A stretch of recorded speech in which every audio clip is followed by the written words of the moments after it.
Olá, amigos da Revolução Industrial Brasileira, tudo bem com vocês? Bom, vocês sabem que eu e o Paulo Gala estamos aí numa cruzada para demolir o YouTubenomics, que é aquela tendência, né, da interpretação da economia no Brasil, exclusivamente verificada na internet brasileira, que ainda tenta fazer sobreviver uma certa corrente de pensamento que no mundo está naufragando, naufragando, e não é exagero da minha parte. Recentemente saiu um paper do FMI, sim, do Fundo Monetário Internacional, que já não é o primeiro em que eles admitem o retorno das políticas industriais como condição necessária para o novo momento econômico do mundo.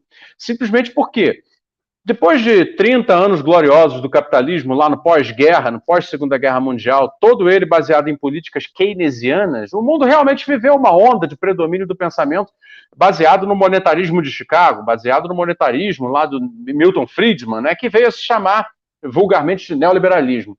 Ocorre que alguns eventos históricos recentes jogaram por terra essa hegemonia do neoliberalismo, do monetarismo de Chicago. E hoje, até o FMI reconhece, nós estamos sob uma nova ordem. E os governos, logicamente, estão todos respondendo a essa nova ordem. Governo norte-americano, governo francês, governo alemão, governo chinês, para não falar, claro, da China, da Coreia, né, e o Japão também. E aqui na América Latina nós estamos aí com essa nossa confusão permanente, né? Então, o nosso papel aqui de demolir o YouTubenomics é também dizer, olha só, ele já está demolido no resto do mundo. E aí eu passo a palavra para o Paulo para dizer, Paulo, o FMI já admitiu, os governos dos países centrais já admitiram, né? O que falta para a gente admitir que acabou essa história do monetarismo, do livre mercado, do livre comércio, né? Já era. E o que falta para admitir no Brasil que nós precisamos sim voltar a fazer política industrial, nós precisamos sim voltar a fazer investimento público e todo um rol de políticas que antigamente eram absolutamente consensuais e hoje,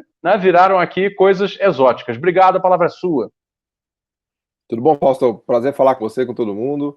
Bom, primeiro registrar aqui que eu não imaginava na minha vida que ia acontecer isso, né? De eu ficar lendo papers do FMI falando sobre política industrial, sobre a volta da política industrial, né? Eu cresci como economista nos anos 90, ouvindo dizer que a política industrial estava morta, né? Aliás, o lema do Pedro Malan, nosso ministro da Economia na época, era que a melhor política industrial é não ter política industrial, que é uma frase famosa do Gary Becker, né? Um dos sacerdotes de Chicago, né?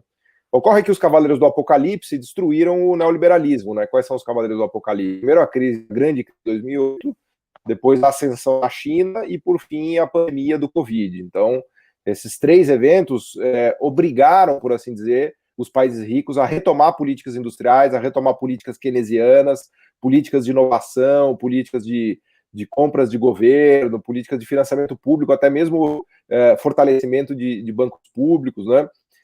Porque eles se deram conta dos problemas que eles estavam enfrentando na pandemia, na crise de 2008, e principalmente da rivalidade em relação à China. Então, há uma sequência de papers do FMI que reconhece a falência do neoliberalismo. Tem um paper muito famoso, acho que em 2015, cujo título acho que Was Neoliberalism Oversold? Alguma coisa assim nessa direção, de que falava que a crença do neoliberalismo tinha sido exagerada. Veja, papers do FMI, não estamos falando de papers de alguma revista comunista, nada do gênero, estamos falando do centro de pensamento de Washington, né? Depois eles fizeram aquele outro paper também, que acho que a gente comentou aqui no canal já, que é o The Policy That Shall Not Be Named, né?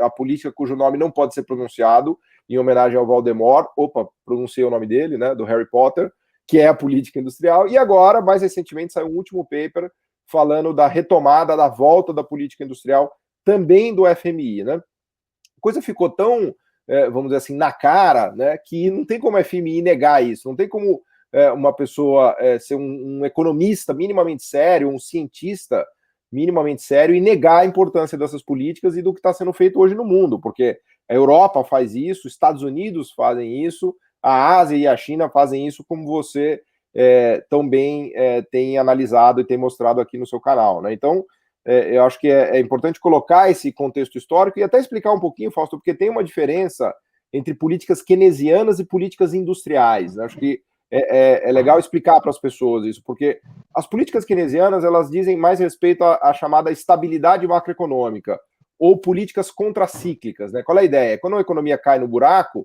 o governo deve entrar fazendo investimento público, cortando taxa de juros, Não é bem os anos 30 que a gente discutiu aqui já do New Deal, por exemplo, né? Então a ideia de política keynesiana é recolocar a economia na sua plena capacidade produtiva, no pleno emprego. As políticas industriais, elas vão mais embaixo, por assim dizer, o buraco é mais embaixo, né? Elas querem mexer com a estrutura produtiva do país, o governo ajudar a estrutura produtiva a se sofisticar e a inovar muitas vezes, né?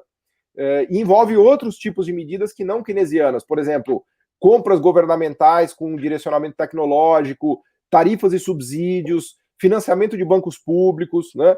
Tudo isso que você analisa maravilhosamente bem nesse seu curso recente que você fez da Mariana Mazzucato, do Estado Empreendedor, né? Que está fantástico, já fazendo a propaganda aqui do seu curso, para quem não conhece e não se matriculou ainda. Então, essas políticas industriais que estão muito em voga agora, né? Que a China está usando até não poder mais, a Coreia, o Japão, e são políticas que têm a ver com auxiliar as empresas e a estrutura produtiva a se sofisticarem, a avançarem, né? E são políticas públicas que reconhecem as assimetrias que existem no jogo da inovação tecnológica, da sofisticação tecnológica, tanto em países pobres, né, em que é muito difícil para empresas e empresários investirem em inovação e conquistarem mercados em países pobres, né? Você conhece isso melhor do que ninguém, porque há uma assimetria, né? Imagina um empreendedor brasileiro competindo com uma multinacional, né? É o que eu brinco do peso-pena lutando contra o Mike Tyson, né? Só que até mesmo nos países ricos, agora com medo da China, há muito investimento público e compras de governo, e subsídios, e tarifas, e financiamento público para desenvolvimento de fronteira tecnológica. A gente viu, por exemplo, no plano Biden, uma quantidade, né, inacreditável de medidas de política industrial, né, Fausto? Então, o mundo que a gente vive em 2021 é um mundo em que o próprio FMI é obrigado a admitir todas as pataquadas que ele passou mais de 20 anos defendendo, que acabou por destruir a América Latina. Eu acho que uma das grandes explicações do fracasso da América Latina foi ter acreditado no FMI, ter tirado nota 10 no consenso de Washington, né, enquanto que a Ásia não acreditou em nada disso. Agora, quando o Brasil vai acordar, Fausto, aí, que é a pergunta que você me fez, essa eu já não consigo responder. Essa daí é bem mais difícil responder, né?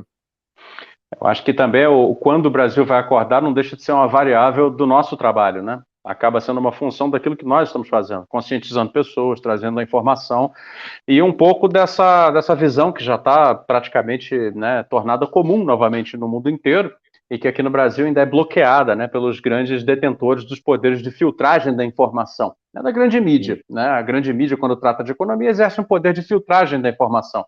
E o nosso trabalho é de vazar essa filtragem, né? Vazar, deixar fluir, né, a informação tal como ela acontece já no mundo contemporâneo. Quando você fala, por exemplo, de políticas industriais, a gente tem uma tendência natural, claro, por ser brasileiro, ser latino-americano, de analisar a política industrial a partir do ponto de vista de país periférico que depende de mudança estrutural para desenvolver. Mas, em geral, a gente esquece que as políticas industriais são um instrumento dos países hegemônicos, dos países centrais, né?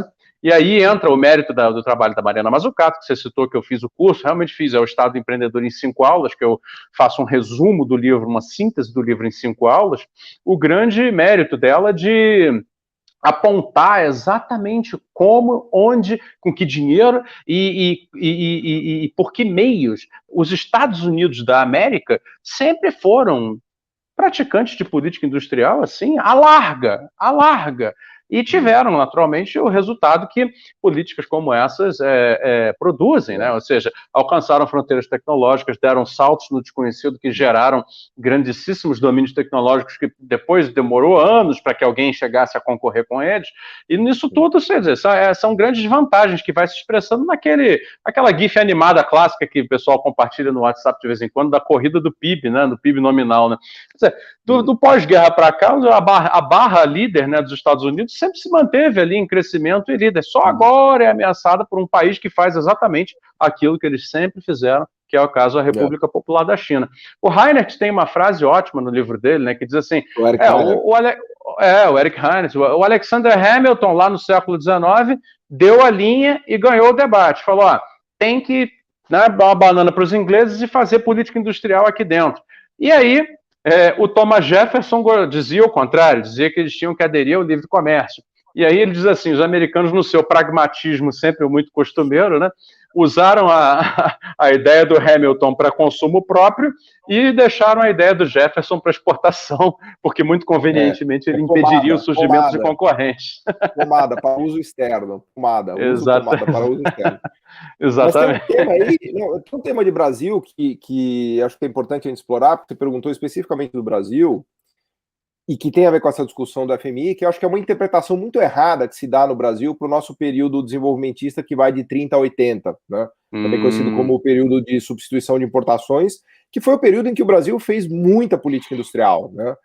O período em que talvez o Brasil tenha um dos países do mundo que mais fez política industrial e que também mais cresceu, porque foi o período em que o Brasil ficou entre os 3 maiores crescimentos do mundo, né?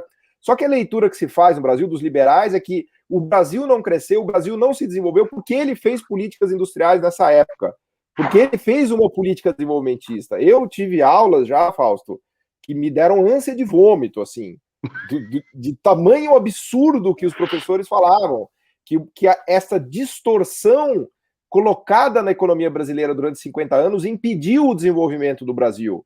Então é quase como se a gente tivesse feito sujeira durante 30 anos. Tem uma frase famosa do Gustavo Franco, nos anos 90, que é "We have to undo 50 years of stupidity", precisamos desconstruir 50 anos de estupidez para daí fazer o país avançar. Então, eu acho que é importante colocar essa interpretação, porque a leitura liberal que se faz é que foram todos os erros feitos de 30 a 80, eu sei que já está te dando ânsia de vômito, é normal, mas foram todos os erros cometidos de 30 a 80 que impediram o Brasil de se desenvolver. Porque se a gente tivesse deixado o Brasil livre, leve e solto, até com aquela ideia da República Velha, né, que muita gente tenta recolocar, o Brasil teria se desenvolvido tranquilamente, não fossem as políticas industriais, não fossem essas políticas de Estado e tudo mais. Então, é nessa chave de leitura que a gente está desde os 90. Então, os 90, 2010, 20, até agora faz 30 anos que a gente está tentando desmontar o que deu certo dos 30 aos 80. E essa, ao meu ver, é a grande explicação do nosso fracasso, porque a gente parou de fazer o que dava certo. Dos 30 aos 80 é o que dava certo, não o que dava errado, né? Só que no Brasil virou de ponta cabeça e parece que aquela sujeira lá foi o que não nos deixou, não nos levou ao desenvolvimento econômico, né? Quando claramente, na minha visão e na sua também, se não fosse aquele período de substituição de importações, o Brasil seria hoje uma África, uma Nigéria, talvez, no melhor das hipóteses, uma África do Sul, né, que são países que não têm praticamente parque industrial, tem uma desigualdade gigantesca e que são economias penduradas na agricultura e na mineração, extremamente pobres e desiguais. Para não dizer que o Brasil está voltando a ser isso, né, Fausto? Então, eu acho que é importante botar esse grande quadro de interpretação que existe no Brasil, porque muitos dos meus amigos economistas até hoje acreditam nisso e defendem essa ideia de que a gente errou tanto dos 30 aos 80, que isso foi o que acabou com o Brasil, né? Se criou uma economia ineficiente, improdutiva, com problemas alocativos, né? Porque eles têm uma visão daquela, vamos dizer assim, daquela inocência de mercado, em que você deixa tudo operar, deixa tudo funcionar e o desenvolvimento econômico brota. A sua careta tá maravilhosa, Fausto. Tá maravilhosa, cara. Mas, assim, parece tudo muito absurdo que eu tô falando, mas se você sentar num mestrado e num doutorado hoje de economia, é exatamente isso que eles vão te falar, que eu tô te falando, cara. É desesperador. Então é bom ver o FMI falando o contrário, pelo menos, né? Indigência. Não, indigência. Isso é de um nível, assim, de... Não, sério. Não, porque, porra, você sabe o que me deixa mais assim? Cara, eu ia dizer de cabelo em pé, mas não vou fazer a piada mais uma vez. Mas assim... Deixa de barba branca, barba de só se for... Cara, as pessoas que dizem isso, todas se beneficiaram desse período. Não. Se existe uma classe média nesse país, é por causa desse período. Não. E se uma classe média está deixando de existir nesse país agora, é exatamente por causa do fim desse período, já é prolongado, e não, a incapacidade de retomar a consequência, a permanência desse suicídio coletivo que está acontecendo. Quer dizer, hoje, o que acontece nas cidades brasileiras, se não um fenômeno de erosão da classe média? A classe média está em erosão, né? Nós estamos com um desemprego já em situação de esterese, já acima de 14%. Informalidade batendo 40% em estado permanente. Cadê os empregos que vão salvar essa gente? Não tem, não aparece. Ora, desculpa, gente, a classe média brasileira está em erosão. Qual a razão? Essa proposta aí, essa interpretação, essa indigência conceitual dessa gente que acha que, né, não fazer nada é fazer o certo. Cara, aí, sei lá, é melhor a gente nem enveredar, porque eu vou começar a xingar a gente aí, vou citar nomes, vai ter processo. Deixa pra lá. Mas sim, exatamente, é o que você falou, é bom que pelo menos da parte do FMI, da parte também do governo francês, do governo dos Estados Unidos, do governo da Alemanha, você pode ler o documento da Agenda 2030 da Alemanha, Peter Altmaier, o nome do ministro, eu li o documento, né? As palavras do Emmanuel Macron, na França, né? A nova postura do governo inglês, que está fazendo um BNDES, e quem está fazendo é o governo Tory, o governo do Partido Conservador, né?